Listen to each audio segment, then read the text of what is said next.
Morning विद्यार्थी मित्रों। गई काले आपणे पद्य 11 पूर्ण करेल छे। आजे आपणे धोरण 10 विषय गुजराती एमां गद्य 12 आपणे छे ચોપડાની ઇન્દ્રજા એના લેખક છે ચંદ્રકાંત પંડ્યા। દર વખતે કહું છું, આજે ફરીવાર કહું છું કે પદ્ય એટલે કાવ્ય અને ગદ્ય એટલે પાઠ। ઓકે, લેખક છે ચંદ્રકાંત પંડ્યા। જન્મ 31/8/1920, અવસાન 13/10/2001। તેમનું પૂરું નામ શું છે તો ચંદ્રકાંત જેઠાલાલ પંડ્યા। ઓકે, વતન ધરમપુર, વલસાડ જિલ્લો। સંદર્ભમાં એવું કહેવાય છે કે બાનો ભીખુ ભાગ 1-2 માંથી આ લીધેલ છે। હવે એના પાત્રો જે છે એ તમને કહી દઉં। લેખક એટલે ખુદ ભીખુ જે છે તે જ પાત્રોમાં, પછી બા, જીવલો, ગોવિંદ, રસિક, મોહમ્મદ, દાસ કાકા અને પિતાજી। જો નોટ ડાઉન કરતા હોય પાત્રોમાં, ફરીવાર બોલું છું। લેખક એટલે કે ખુદ ભીખુ, બા, જીવલો, ગોવિંદ, રસિક, મોહમ્મદ, દાસ કાકા અને પિતાજી। પિતાજીનો ફક્ત ઉલ્લેખ જ આવે છે, તેમ છતાં એને આપણે પાત્રોમાં ગણી શકીએ છીએ। હવે ચંદ્રકાંત પંડ્યાનો જે જન્મ છે એમની આટલી માહિતી તો મેં તમને આપી દીધી, પણ એ ઉપરાંત પણ એમની ઘણી બધી ક્ષેત્રોમાં એમનું યોગદાન છે, તો એના વિશે હું તમને માહિતી આપું। સંગીતમાં તેમણે નિપુણતા મેળવી હતી, યુનિવર્સિટીમાં ટીડીની પદવી મેળવી હતી, શિક્ષક તરીકે હાલોલ અને નવસારીમાં કામગીરી કરી હતી। સામાજિક અને સેવા ક્ષેત્રમાં તેમનું પ્રદાન નોંધપાત્ર છે।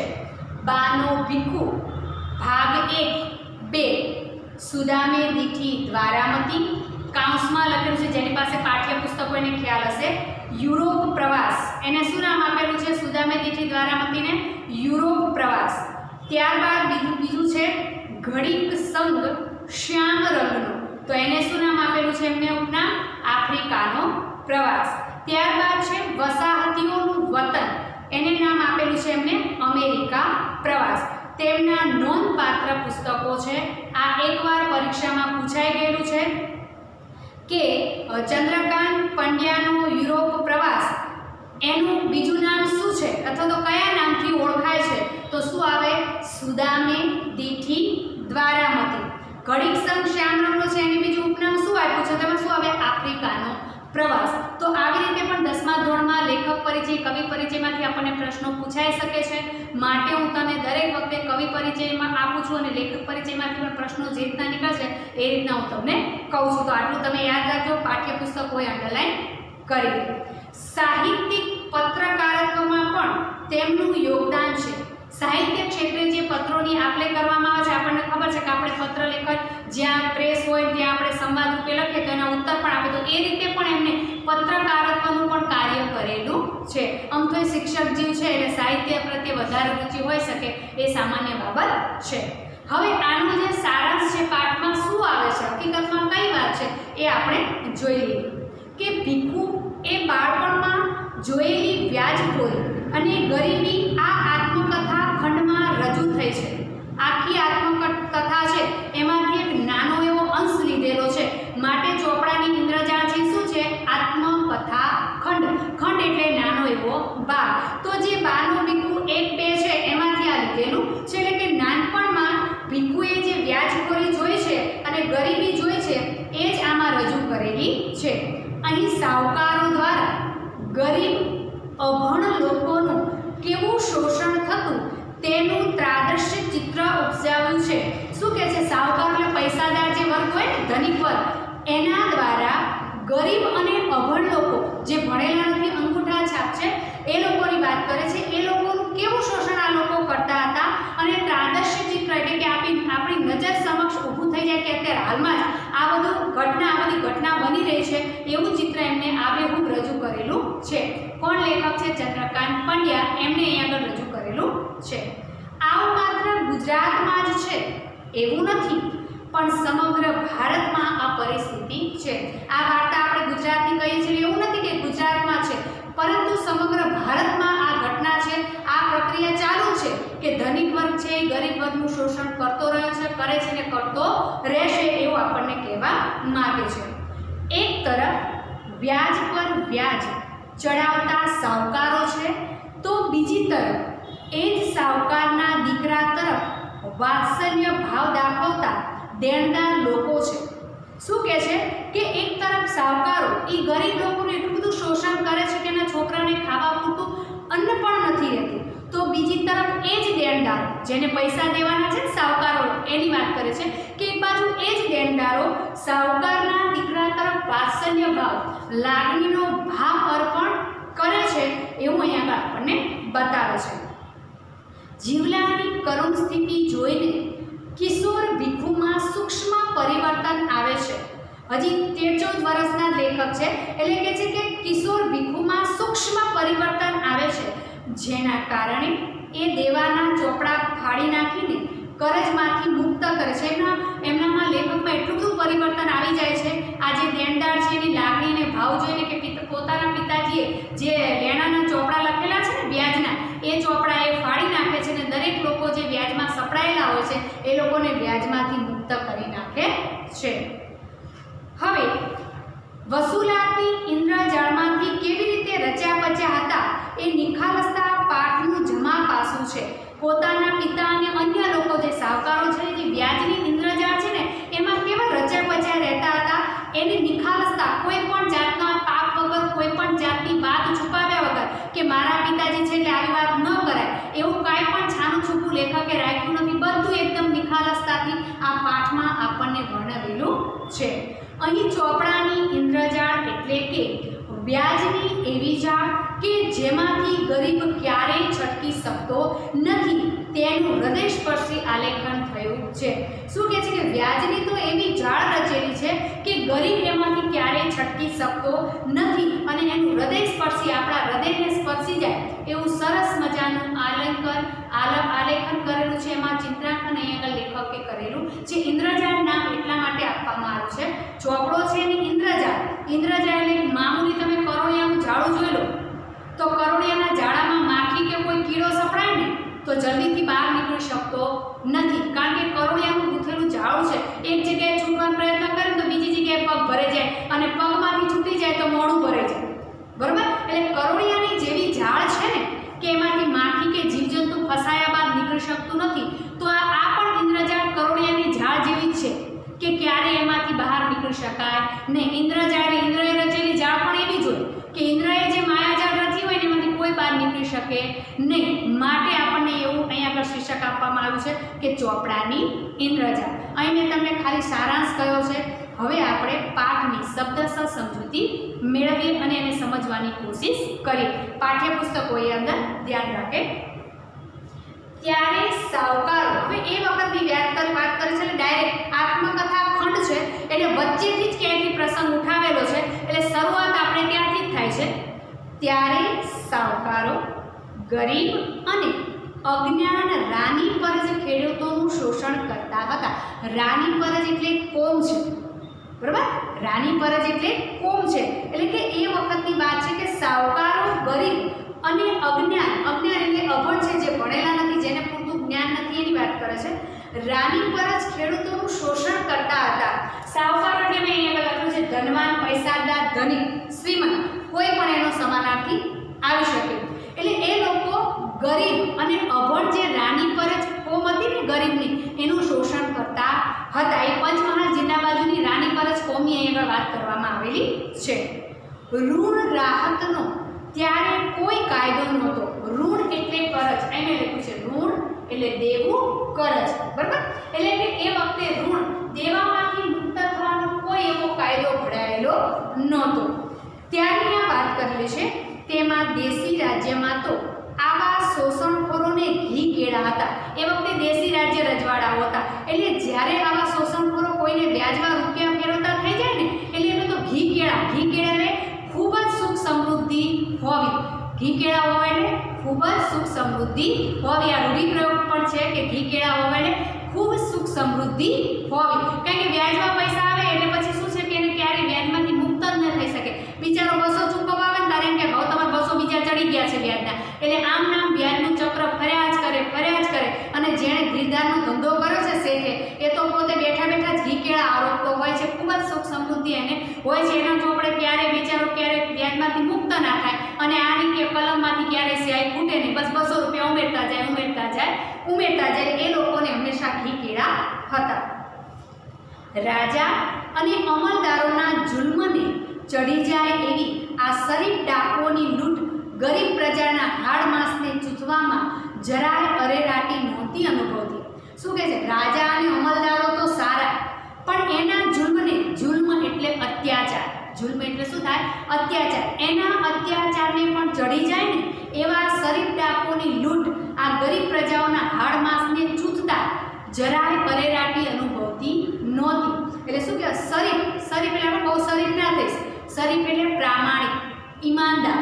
પણ આ કેવા ડાકુ હતા? કોઈને દેખાય નહીં કે આ ડાકુ છે, લૂંટ છે. ડાકુ હોય તો વળી લૂંટીને કોઈને ખબર પડે કે આ ડાકુ જ છે. પણ આ શરીફ ડાકુ હતા, કોઈને ખબર ના પડે એટલે લૂંટ ચલાવતા હતા.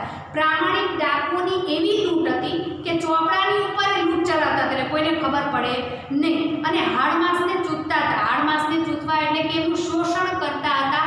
અને આવું શોષણ કરતા જરાય એમને અરેરાટી, દયા ઉત્પન્ન થતી નહોતી. કચડાયેલી પ્રજાનો કોઈ ધણી દોરો નહોતો. આવી કચડાયેલી જે પ્રજા હતી ને એની પક્ષ લેવા વાળો એનો માલિક કોઈ હતો નહીં. રાકડી ભોળી લંગોટિયા પ્રજા મૂંગા ઢોર કરતા બદતર જીવન જીવતી. રાકડી એટલે ગરીબ અને ભોળી, અભણ અત્યારે જેવું તમે કહો એવું એ માની લે. ભોળી ને લંગોટિયા પ્રજા જે ફક્ત લંગોટ પહેરીને જીવન ચલાવતી હોય એની વાત કરે છે. તો કે લંગોટિયા પ્રજા મૂંગા ઢોર કરતા બદતર જીવન જીવતી હતી. બદતર એટલે ખરાબ જીવન જીવતી હતી. ઉજ્જડ જમીનમાં થોડું ઘણું પકવે તેમાં રાજા, અમલદાર, ધગડું, તલાટી, ભૂ અને સાવકાર સૌનો લાગો. શું કે છે? ઉજ્જડ એટલે જેમાં કંઈ પાકતું નથી તે. ઉજ્જડ જમીન એટલે વેરાન જમીન, થોડું ઘણું પાકે છે. હવે થોડું ઘણું પાકે છે ને એમાં પણ રાજાનો ભાગ, અમલદારનો ભાગ, ધગડું એટલે પોલીસ માફિયા જેવા એની વાત કરે છે, પોલીસની વાત કરે છે. હવે પોલીસનો ભાગ, તલાટી એટલે તો તમને બધાને ખબર જ છે. ભૂવો એટલે ગામનો જે ભૂવો હોય ને, માતાજીનું કામ કરતો એની વાત કરે છે, ભૂવાનો ભાગ. પાછો સાવકાર જેની પાસેથી પૈસા લીધા છે એનો. સૌનો લાગો એટલે ભાગ. પ્રસંગે બધું કામ પડતું મૂકી બધાની વેટ કરવા એ બંધાયેલો. અને જેણે શેઠ પાસેથી, સાવકાર પાસેથી વ્યાજવા રૂપિયા લીધા છે ને એને શું કરવું પડતું કે પોતાના ઘરનું કામ હોય તેમ છતાંય સાવકારના ત્યાં કંઈ પણ પ્રસંગ હોય તો પોતાના ઘરનું કામ પડતું મૂકીને જેની પાસેથી વ્યાજવા રૂપિયા લીધા છે ને એ સાવકારના ઘરે વેઠ કરવા જવું પડતું. વેઠ એટલે શું છે? કોઈ પણ જાતની કિંમત લીધા વગર અથવા તો વસૂલી લીધા વગર કરવામાં આવતું કામ. શબ્દ સમૂહ માટે એક શબ્દ તો એને વેઠ કહેવામાં આવે છે. એક તો વ્યાજવા રૂપિયા લીધા હોય એના ઘેર પ્રસંગ હોય કામ કરવા જવું પડે, ત્યાંથી પૈસા લેવાના હોય ને એટલે પ્રસંગોપાત તેને વેઠ કરવા પણ જવું પડતું હતું. ગુલામથી પણ બદતર જિંદગી એ જીવે. જિંદગી છે ને જેની પાસે પાઠ્યપુસ્તક હોય ને એ અંડરલાઈન કરી નાખજો, બાકી ધ્યાન રાખજો. જિંદગી અને જિલ્લો એમાં રસવઈ આવે, પૂછાઈ ગયું છે 2 વાર, બરાબર? સાચી જોડણીમાં જિલ્લો આપણે દીર્ઘય જ કરી નાખીએ છીએ, ખોટું છે. તો કે છે કે જિંદગી ગુલામ કરતા બદતર જીવ છે. ગુલામ ખરો પણ મુક્ત રીતે ફરે પણ ગુલામ તરીકે સાવકારનો એ બંધાયેલો છે. ને ઉજળા ભણેલા લોકો એની લાચારીનો લાભ ઉઠાવે. ઉજળિયાત કોમના હોય અને ભણેલા હોય ને એ લોકો એનો લાભ ઉઠાવે. 1755 ગણિત એને ગણાવનાર સાવકારના ચોપડાની ઇન્દ્રજાળ એવી કે એની 7 પેઢી પર ઋણમાંથી કદી મુક્ત ન થઈ શકે. સાવકારો અભણ ગરીબોને કયું ગણિત ગણાવતા હતા? એક વાક્યના પ્રશ્નના જવાબમાં પૂછાય છે. સાવકારો અભણ ગરીબને કયું ગણિત ગણાવતા? 1755 થતું નથી પણ એમની આગળ ખોટા ઘડિયા બોલી અને 5 ગણું લઈ લેતા. કયું ગણિત ગણાવતા? 1755 ખોટું ગણિત ભણાવતા અને એમને ઋણમાંથી ક્યારેય મુક્ત થવા દેતા નહીં. એમને ખબર જ છે કે અમને કંઈ ખબર પડતી ખોટા ઘડિયા બોલી અને એમ કે જો આટલું વ્યાજ થયું તમારે આટલું દેવું પડશે, એટલે એનું જે પરિવાર છે એની કેટલીય પેઢીઓ આવી જાય તેમ છતાં એ ઋણમાંથી મુક્ત થઈ શકે નહીં. મારા પિતાજીને સાવકારી કરી પૈસા કમાવાનો કિમિયો કોઈ ભાઈબંધે બતાવેલો. હવે લેખક કહે છે કે મારા પિતાજીને સાવકારી એટલે ધીરધારનો ધંધો, સાવકારી એટલે ધીરધારનો ધંધો કરીને વ્યાજવા રૂપિયા આપીને પૈસા કમાવાનો કિમિયો, એને લખે છે કિમિયો એટલે ઉપાય, યુક્તિ, તરકીબ. તો પિતાજીને એ કિમિયો એમના ભાઈબંધે બતાવેલો હતો. ત્યાં અંડરલાઈન કરજો, જેની પાસે પાઠ્યપુસ્તકોએ ના હોય એ ધ્યાન રાખજો. હું શું કહું છું, લેખકના પિતાજીને સાવકારીના ધંધાનો કિમિયો કોણે બતાવ્યો હતો? તો જવાબમાં શું આવશે? તેમના પિતાજીના ભાઈબંધે.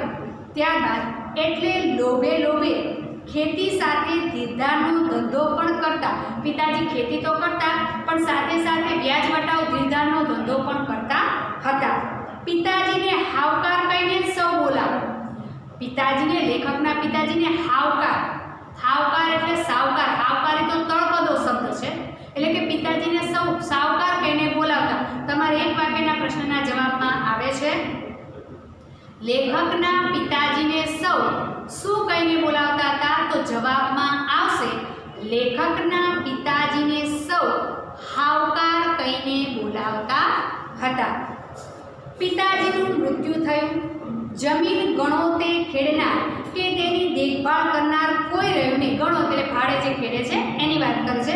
હવે કોઈ રહ્યું નહીં એટલે અમે મૂળ શેઠને સોંપી દીધી. જે મૂળ શેઠ હતા એમને અમે જમીન સોંપી દીધી. હવે ગુજરાતના સાધન તરીકે દુજાણું ને પિતાજીની ઉઘરાણી બે જ રહ્યા. હવે જીવન ગુજરાન ચલાવવું હોય તો અમારી પાસે ફક્ત બે જ ઉપાય રહ્યા. કયા? તો કે એક તો દુજાણું. દુજાણું એટલે જે દૂધ આપતું પશુ હોય એની વાત કરે છે, ગાય અથવા તો ભેંસ. તો કે અમારી પાસે દુજાણું એક રહ્યું. હવે એ ગાય હોય કે ભેંસ હોય પણ કીધું દુજાણું રહ્યું છે. અને પિતાજીની જે ઉઘરાણી છે બે જ અમારા જીવન વ્યાપનનો એકમાત્ર ઉપાય રહ્યો છે. વિધવા બાને માથે બે નાના દીકરા, એક નાની દીકરી ઉપરાંત 3 પરણેલી બહેનોના વ્યવહાર સાચવવાની બધી જ જવાબદારી હતી. એક નાનું ખેતર બાપુજીને નામે હતું. તે બહુ ઉપજાઉ નહીં. એક જ ખેતર પિતાજીના નામે હતું. એમાં બહુ ફળદ્રુપતા નથી, એટલે એમાં બહુ અનાજ કે ધાન કે કાંઈ ઉગતું નહીં. એટલે નાની બહેનના લગ્ન વખતે આર્થિક સંકડાશને કારણે વેચી દેવું પડ્યું. કે નાની બહેનના લગ્ન જ્યારે નજીક આવ્યા ત્યારે બહુ પૈસાની સગવડતા હતી નહીં, એટલે અમારે ખેતર વેચી દેવું પડ્યું હતું. બા બિચારી રાત દિવસ ઢોર વૈતરું કરે. રાત દિવસ છે ને ત્યાં અંડરલાઈન કરજો પાઠ્યપુસ્તકોએ, ના હોય નોટ ડાઉન કરજો. રાત દિવસ એટલે દ્વંદ્વ સમાસ છે કે બા બિચારી રાત દિવસ ઢોર વૈતરું કરે. જેમ મૂંગા ઢોરને ખબર ના પડે રાત દિવસ બસ મજૂરી કર્યા કરે ને, બા બસ એવું કામ કરતી હતી. કદી જંપીને બેસે નહીં. કોઈને ત્યાં જરૂર પડે રાંધી આપે ત્યારે માંડ 2 ટંક રોટલા મળે. શું કહે છે કે કોઈને ત્યાં પ્રસંગોપાત રાંધવા જાય અને ત્યારે જ માંડ 2 ટંક. ટંક એટલે સમય. તમારે શબ્દભેદ પૂછાય છે 10મામાં, ધ્યાન રાખજો. શબ્દભેદ. ટંક એટલે 1 ટંક એટલે શું થાય છે? સમય. અને 1 ટંક એટલે પેટી આવે ને તે. ખ્યાલ આવી ગયો? ત્યારબાદ બાપુજી સાવકારીનો ધંધો કરતા પણ ઘરમાં ભાગ્યે જ કશી બચત મૂકી ગયેલા. જે એ જમાનો પણ સોંગરાતનો. સોંગરાતનો એટલે સસ્તું બધું મળતું. મોંઘવારી અને સોંગરાત એ કહેવાય. સોંગરાત એટલે સસ્તું. એ વખતે બધી વસ્તુ સસ્તામાં મળતી હતી. 10 રૂપિયા હારો ભાત. શું કહેવાય? 10 રૂપિયા હારો ભાત એટલે શું આપણે કહીએ? સારો ભાત મળે. હારો ભાત એટલે હારો એટલે વજન છે, સારો ભાત નહીં. યાદ રાખજો, હારો એટલે મણ થાય 20 કિલો. બરોબર? શું કહેવાય? હારો ભાત એટલે મણ. 10 રૂપિયા મળતો તો વિચાર કરજો કે કેટલી સસ્તું મળતું હતું. સોંગારત કેટલી હતી. હારો ભાત એટલે શું કહેવાય? મણ ભાત મળતો હતો. યાદ રાખજો, અંડરલાઈન કરી નાખજો. નોટ ડાઉન કરતા નોટ ડાઉન કરજો. હારો ભાત એટલે મણ ભાત. એ જ પ્રમાણે બધી ચીજ વસ્તુઓ મળતી હતી. આ પ્રમાણે બધી ચીજ વસ્તુઓ મળતી હતી. એમાં બચત સી રીતે થાય? એટલે કુટુંબનો બોજો એકલે હાથે ઉચકતા તો બાને નમને જા રૂઢિપ્રયોગ છે નવનેજા પડવા ખૂબ જ મુશ્કેલી પડવી. નવનેજા પડવા એટલે ખૂબ જ મુશ્કેલી પડવી. દીકરામાં હું મોટો એટલે 14 વર્ષની ઉંમરે ગામડે ઉઘરાણી કરવા બા મને મોકલે. દીકરામાં હું સૌથી મોટો હતો એટલે બાએ મને ઉઘરાણી કરવા મોકલે અને ગામડે હું જતો. દેણદારો પ્રામાણિક પણ ખેતીના વર્ષો એક પછી એક એવા ખરાબ આવે કે લેણદારોને રોકડ કશું આપી ન શકે. દેણદારો બિચારા બધા પ્રામાણિક હતા, પણ ખેતીનું વર્ષ એવું એક પછી એક આવે કે બિચારા લેણદારોને કાંઈ પણ આપી શકે નહીં. એવી એમની કપરી પરિસ્થિતિ આવીને ઊભી રહી હતી. ક્યારેક થોડું ઘણું આપે એ તો અમારા કુટુંબને આપદા ન પડે એટલા ખાતર. ઘણીવાર થોડું ઘણું અમને આપી જાય, પરંતુ અમારા કુટુંબને આપદા એટલે મુશ્કેલી, આપત્તિ. આપદા એટલે શું? મુશ્કેલી, આપત્તિ ન પડે એટલા માટે આપી જતા હતા. પોતે પેટે પાટા બાંધી આછું પાતળું ખાઈને પણ જે મળે તે વ્યાજ પેટે ભરી જતા. પેટે પાટા બાંધીને પોતે મુશ્કેલી વેઠે, પરંતુ જે પોતાના સાવકારો છે એના કુટુંબીજનોને કાંઈ તકલીફ ન પડે એટલે વ્યાજ રૂપે થોડા ઘણા પૈસા પણ આપી જતા હતા. વ્યાજ રૂપે કાંઈ પણ વસ્તુ પણ આપી જતા હતા. એટલા આ લોકો પ્રામાણિક હતા એવું આપણને એક લેખક કહે છે. ધરમપુરથી 5 માઇલ દૂર મરગમાળ ગામે રાની પરજ કોમના જીવલા નામના ખેડૂત પાસે અમારું લેણું નીકળે. તમારે અહીં આગળ એક વાક્યના પ્રશ્નના જવાબમાં પૂછાય છે કે રાની પરજ જીવલાનું ગામ કયું હતું? તો શું આવશે? મરગમાળ. કયું ગામ આવશે? મરગમાળ. ત્યાં અંડરલાઈન કરજો અથવા તો નોટ ડાઉન કરી લેજો. કાઠા વર્ષોમાં, કાઠા એટલે મુશ્કેલીના વર્ષો. મુશ્કેલીના વર્ષો એને શું કહેવામાં આવે છે? કાઠા વર્ષો. મુશ્કેલીના વર્ષોમાં જીવલાની સ્થિતિ બહુ કપરી થઈ ગઈ. કપરી એટલે બહુ જ ખરાબ થઈ ગયેલી હતી. પૈસા તો જે મળે તે આપે, પણ બાપુના મૃત્યુ પછી વર્ષો વર્ષ લાકડા, ડાંગર, કઠોળ, ગોળ, કેરી, શાકભાજી, ઢોર માટે ઘાસ અને એવું કંઈ ને કંઈ વ્યાજ પેટે ભરે. હવે કે જીવલા પાસે વ્યાજના પૈસા ન હોય તો એ જે સાવકારો છે એના ઘરે શું આપવા જતો હતો એવો તમારે એક પ્રશ્ન પૂછાય છે. તો એમાં તમારે અંડરલાઈન કરવાનું છે. હું આટલું બોલીને બધું કે લાકડા, ડાંગર, કઠોળ, ગોળ, કેરી, શાકભાજી અને ઢોર માટે ઘાસ પણ એ આપવા જતો હતો. એ વ્યાજ પેટે આટલું આપવા જતો હતો. વર્ષ ગમે તેવું નબળું પડ્યું હોય તોય હાવકારના પોયરાને આપદા નહીં પડવી જોઈએ. શું કહે છે કે વર્ષ ગમે એટલું કપરું હોય, પરંતુ સાવકારના દીકરાને આપત્તિ, મુશ્કેલી પડવી જોઈએ નહીં. હું ઇમિટેડ કોમાવાળું વાક્ય બોલી, તમે જોજો. હાવકારના પોયરાને આપદા નહીં પડવી જોઈએ. હાવકાર એટલે સાવકાર, પોયરા એટલે છોકરા અથવા દીકરાને, આપદા એટલે મુશ્કેલી, ની એટલે ના પડવી જોઈએ. આ ભાવનાથી કંઈક તો આપવું જ જોઈએ એવું માનતો જીવલો દાનતનો શુદ્ધ હતો. જીવલો આવું માનતો હતો ને દાનતનો, નિયતનો, નજરનો એકદમ શુદ્ધ હતો, દિલનો એકદમ ભોળો હતો. જીવલો અવારનવાર ઘેર આવતો, મારા ઉપર પુષ્કળ પ્રેમ.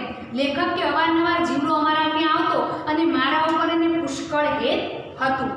શેરડી, બોર, જાંબુ, કેરી એવું કંઈ ને કંઈ મારા માટે લાવે. તેની સાથે કોઈ વાર તેનો પુત્ર ગોવિંદ પણ હેર જોવાની લાલચે આવે.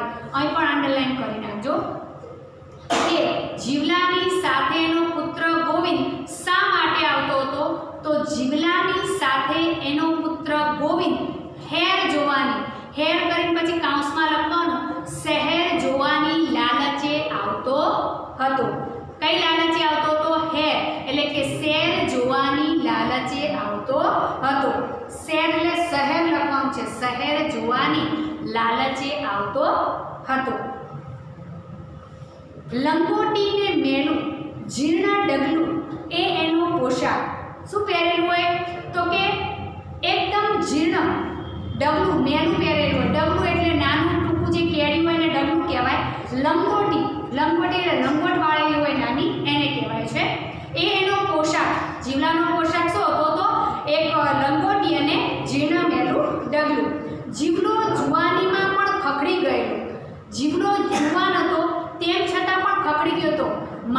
જ્યારે ગરીબી હોય ને ત્યારે 25 વર્ષનો હોય ને તો એને ગરીબી વૃદ્ધ બનાવી નાખે છે. તો જીવલો પણ એવો જ છે, હજુ તો નાનો છે, નવયુવાન છે, પણ તેમ છતાં પણ એ કેવો બની ગયો છે, ખખડી ગયેલો થઈ ગયેલો છે, એકદમ વૃદ્ધ. અમસ્તી જ્યારે ગરીબી હોય ત્યારે માણસની ઉંમર 10 થી 15 વર્ષ વધારે લાગે છે. હાડપિંજર જીવો તો એનો પુત્ર ગરીબડો અર્ધનગ્ન દશામાં ખુદ દરિદ્રતાને પણ શરમાવે એવો હતો.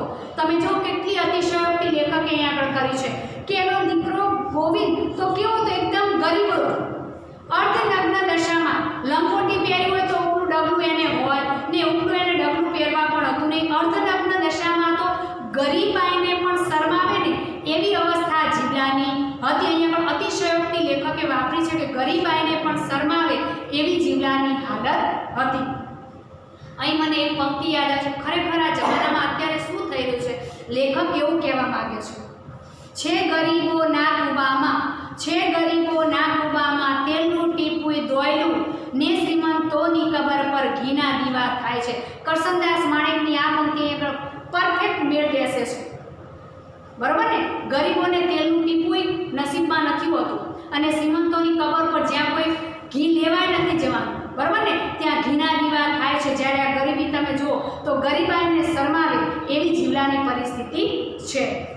જીવલાના કુટુંબની આવી કરુણ દશા છતાં તેની વફાદારી મૂક સાક્ષી જેવો હું માત્ર જોયા કરું. આટલી દયનીયની સ્થિતિ તેમ છતાં એના પરિવારને હું એક બાજુ રાખી અને હું કાંઈ બોલતો નથી, એની સાક્ષી શું છે કે આ ગરીબ છે, તેમ છતાં પાછું એની પાસે હું આટલી વસ્તુઓ લઉં છું એવું હું માત્ર જોયા કરતો હતો કે મારા હાથમાં કાંઈ નહીં, એની ગરીબી દૂર કરવાનો કોઈ ઉપાય જ નથી. લેખકને મનોમન એવો વસવસો અફસોસ થતો હતો. બાપુ ગુજરી ગયા પછી બા મને ઉઘરાણીએ મોકલે. લેખકને એના પિતાજી મૃત્યુ પામ્યા ત્યારબાદ એમના બા એમને ઉઘરાણીએ મોકલતા હતા. મરગમાળમાં જીવલા ઉપરાંત પણ એક બે લેણદાર હતા. શું કહે છે કે અમારે લેવાના નીકળતા હતા એવા લેણદાર અમારે બે હતા. જીવલા ઉપરાંત 2-3 પણ ત્યાં હતા. ક્યાં આગળ? મરગમાળમાં. હું ફરીવાર એટલા માટે બોલું છું કે તમારે એક વાક્યના પ્રશ્નના જવાબમાં આવે છે અને અગાઉ પણ હું બોલી ગઈ છું, ફરીવાર બોલું છું કે જીવલાના ગામનું નામ શું હતું? આ પૂછાઈ ગયું છે એકવાર. જીવલાના ગામનું નામ મરગમાળ છે. તેઓ જીવલાની સરખામણીમાં જરા ઠીક સ્થિતિના કહેવાય. જીવલો તો બહુ ગરીબ હતો પણ જીવલાની પરિસ્થિતિમાં એમની પરિસ્થિતિ થોડીક સારી હતી. એટલે બાને તેમના પૈસા નિયમિત મળતા. એટલે શું હતું કે જીવલો પૈસા ના ચૂકવી શકે પણ પેલા લોકો તો નિયમિત વ્યાજના પૈસા તો ચૂકવી જ દેતા હતા. પણ જીવલો તંદર ભાંગી ગયેલો કે જીવલો ભાંગી નથી ગયો પણ એને મુસીબત એટલી બધી હતી કે એનાથી એનું જે મનોબળ છે ને એ સાવ ભાંગી ગયું હતું. કારણ કે માણસને મનોબળ મજબૂત હોવું જોઈએ. ગમે તે પરિસ્થિતિમાં પોતે મનોબળ મજબૂત રાખે ને તો ગમે તે કપરી પરિસ્થિતિમાં પણ તેનો સામનો કરી શકે છે. પણ અહીંયા ગરીબાઈથી જીવલો ભાંગી પડેલો છે. પત્ની મરી ગયેલી, તેનું બારમું કરવા માટે વળી બીજો સાવકાર કરેલો. કુદરતનો પણ એવો જ નિયમ છે કે જેને સહન કરવાની ટેવ હોય ને અને જે બધું જીરવી જતો હોય ને એને ભગવાન બહુ વધારે જીરવવાની તાકાત આપે છે.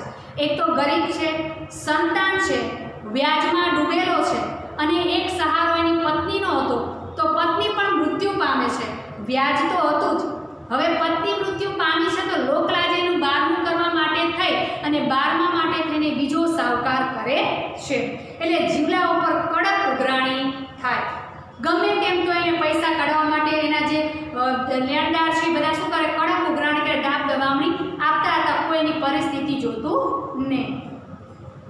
રવિવારે બા મને ઉઘરાણીએ મોકલે. અંડરલાઈન કરી નાખજો અથવા નોટ ડાઉન કરતો તો નોટ ડાઉન કરજો કે લેખકને તેમના બા કયા દિવસે ઉઘરાણી કરવા મોકલતા હતા. તો શું આવશે? રવિવારના દિવસે. ભાતામાં કોઈ વાર સુખડી તો કોઈ વાર શક્કરપારા બનાવી આપે. લેખકના બા લેખકને ભાતામાં શું બનાવી આપતા હતા? તો લેખકના બા લેખકને ભાતામાં સુખડી અથવા તો શક્કરપારા બનાવી આપતા હતા. દિવાળી પછી તો લગભગ દર રવિવારે ઉઘરાણી જવાનો કાર્યક્રમ હોય. નદીમાં નાહવાનું મળે, ઋતુના ફળો ખાવા મળે, ચણાનો ઓળો, શેરડી, બોર, કેરી જે મળે તે પેટ ભરીને ખાવાનું અને ઘર માટે પણ લાવવાનું. સાથે 2-3 મિત્રો હોય એટલે રસ્તો ક્યાં કપાઈ જાય તે ખબર ન પડે. ગામડાના વાતાવરણની વાત કરી છે કે અમે ઉઘરાણીએ જઈએ એટલે જે ઋતુ પ્રમાણેનું અમને મળે એ પ્રમાણેનું અમે ખાતા જઈએ, નદીમાં નાહવાનું અને પાછું ખાઈએ એટલું ખાઈએ અને પાછું ઘર માટે પણ અમે લેતા આવીને પછી સાથે મિત્રો હોય અને વાતમાં રસ્તો ક્યાં કપાઈ જતો એની ખબર રહેતી નહીં. કારણ કે પહેલાં સાધનની સગવડતા હતી નહીં એટલે તમારે ચાલતા જ એક ગામથી બીજે ગામ જવું પડતું હતું. માટે વાત કરે છે કે રસ્તો ક્યાં કપાઈ જતો એની ખબર પડે નહીં. એક રવિવારે એ જ રીતે ઉઘરાણી કરવા જીવલાને ત્યાં મરઘમાળ ગામે જવાનું થયું. સાથે મારા મિત્રો મોહમ્મદ અને રસિક હતા. લેખકની સાથે કોણ હતા એમાં મિત્રોમાં? રસિક અને મોહમ્મદ. અંડરલાઈન કરી નાખજો. રસિક અને મોહમ્મદ પાત્રો કયા પાઠમાં આવે છે? તો શું આવશે? ચોપડાની ઇન્દ્રજાળ નામના પાઠમાં રસિક અને મોહમ્મદનું પાત્ર આવે છે. બીજી ઉઘરાણી કરવા જવાનું નહોતું એટલે બાએ કશું ભાતું બંધાવ્યું નહોતું.